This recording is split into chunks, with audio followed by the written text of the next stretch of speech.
अस्सलाम वालेकुम viewers, welcome back to my channel. बिस्मिल्लाहिर्रहमानिर्रहीम से स्टार्ट करते हैं।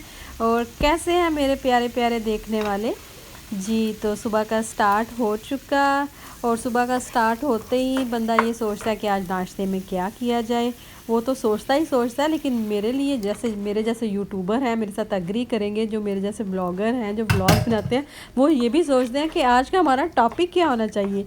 क्लिप्स तो काफ़ी सारे बना के रखे होते हैं, क्योंकि कुछ क्लिप इधर से ले लिए, कुछ वहाँ से ले लिए, तो वो कर आके मूवियाँ तो हमारे पास पड़ी होती हैं, लेकिन टॉपिक ही नहीं मिलता कि यार आज हम किस टॉपिक पे बात करें। तो ये बड़ा एक मुश्किल काम है। यूट्यूब पे मूवी अपलोड करना कोई आसान काम नहीं है। आप लोग कहते होंगे मूवी स्टार्ट करते सार, ब्लॉग स्टार्ट करते सारी ये बताने लग पड़ी कि ये कितना मुश्किल काम है।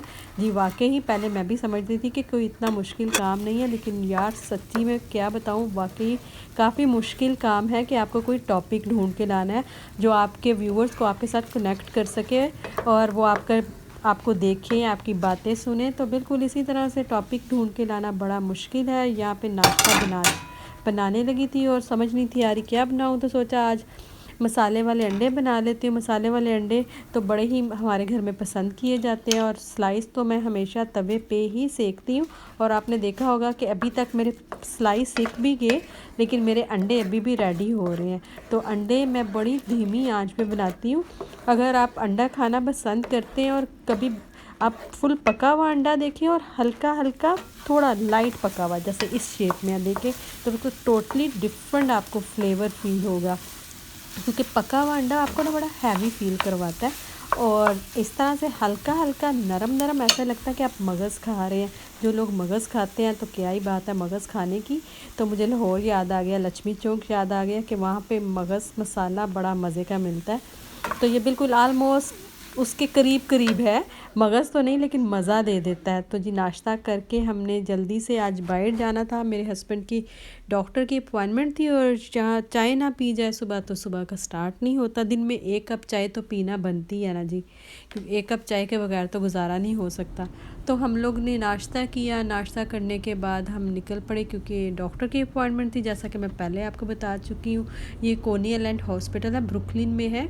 ये कम्युनिटी हॉस्पिटल है, काफ़ी अच्छा हॉस्पिटल है, हमारे घर के करीब है। लेकिन हम लोग ज़्यादा कोनी आइलैंड हॉस्पिटल की तरफ नहीं आते। शुरू से हम मेहमानो डिस जाते हैं तो हम उधर जाते हैं। तो जी काफ़ी सारा मौसम चेंज हो गया, ठंड आ गई और ठंड के आते ही आते दोबारा से कोरोना के केसेस वापस आने शुरू हो गए। आजकल तो न्यूज़ सुनते ही डर लगने लग पड़ता है कि जी कोई ना कोई बुरी खबर सुनने को मिलती है। और आजकल इलेक्शन का भी बड़ा गहमा गहमी है। अभी 3 दिन हो चुके हैं और रिज़ल्ट नहीं आया। पता नहीं ये मैं ब्लॉग कब अपलोड करती हूँ, लेकिन आज 3 दिन हो गए हैं जी इलेक्शन हुए, लेकिन रिज़ल्ट अभी तक नहीं आया।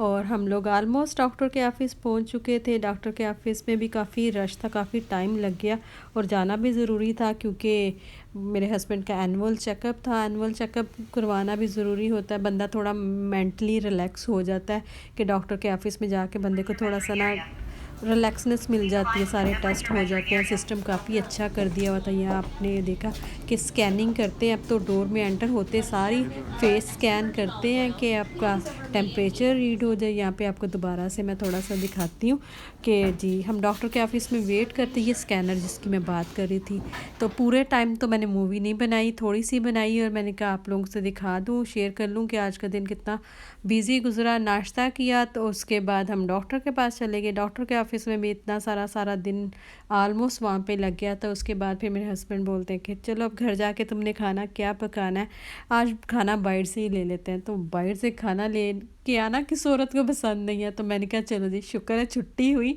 आज तो खाना बाहर से ही खाते हैं। तकरीबन अब जब से तबीयत ख़राब रहनी शुरू हो गई है तो खाना अक्सर बाहर से ही आ जाता है, जो सच पूछें तो जी यहाँ पे पाए लेके आए थे। पाए मेरे फेवरेट हैं और गोट के पाए तो मेरे बहुत ही फेवरेट है। और आप देखें लग भी ऐसे ही रहा था जैसे कि अपने घर में ही बनाए। और अयान को भी पाए बड़े पसंद है। घर नहीं थे तो बच्चों ने घर में हो मैस किया हुआ था, तो मैंने कहा सोचा आप लोगों को दिखाऊं कि कितने ज़बरदस्त पाए लग रहे हैं। और साथ लाए थे इसके निहारी, तो वो भी आपको दिखाती हूँ जी। तो देखिए मैं ज़्यादा रेस्टोरेंट में ना बीफ की निहारी बनती है, लेकिन यहाँ पे इन्होंने मटन की निहारी बनाई हुई है और बहुत ही मज़े की है। और ये खा रहे हैं, कैसी लग रहा है आपको? यम्मी। यमी। यान हमारा यमी कहता है तो हम लोग भी यमी यमी कहते हैं। ओके आनू जी, कैसा है? यम्मी। यमी। ओके जी, तो यहाँ पे आपको दिखाऊं, नान भी बहुत ही मज़े के बनते हैं। पाकिस्तान जैसा फ्लेवर, पाकिस्तान जैसा टेस्ट तो नहीं आ सकता, लेकिन शुक्र अल्हम्दुलिल्लाह घर से 5 मिनट की ड्राइव पे हमें अच्छा देसी खाना मिल जाता है। और जैसे मैं पहली वीडियोस में भी बता चुकी हूँ कि आजकल जो रेस्टोरेंट मुझे पसंद आ रहा है उसमें है जी, सबसे ज़्यादा मुझे खाना लाहौरी चिली का अच्छा लग रहा है। और इनके नान भी और सब सालन भी बड़े ही मज़े के बने होते हैं। तो यहाँ पे हम खाना खा रहे थे, साथ साथ मैंने सोचा कि आपके साथ थोड़ी सी गपशप कर ली जाए, आप लोगों के लिए रिकॉर्ड करके आप लोगों को दिखा दिया जाए कि रिकॉर्डिंग में कि जी हम पाकिस्तान से दूर रह के भी अल्हम्दुलिल्लाह काफ़ी अच्छा खाने पीने की चीज़ें मिल जाती हैं। अगर आपको मेरी आज की वीडियो अच्छी लगी हो तो प्लीज़ अपने फैमिली फ्रेंड्स के साथ शेयर कीजिएगा। मुझे और मेरी फैमिली को दुआओं में याद रखिएगा और अपना बहुत ढेर सारा ख्याल रखिएगा। अल्लाह हाफिज़।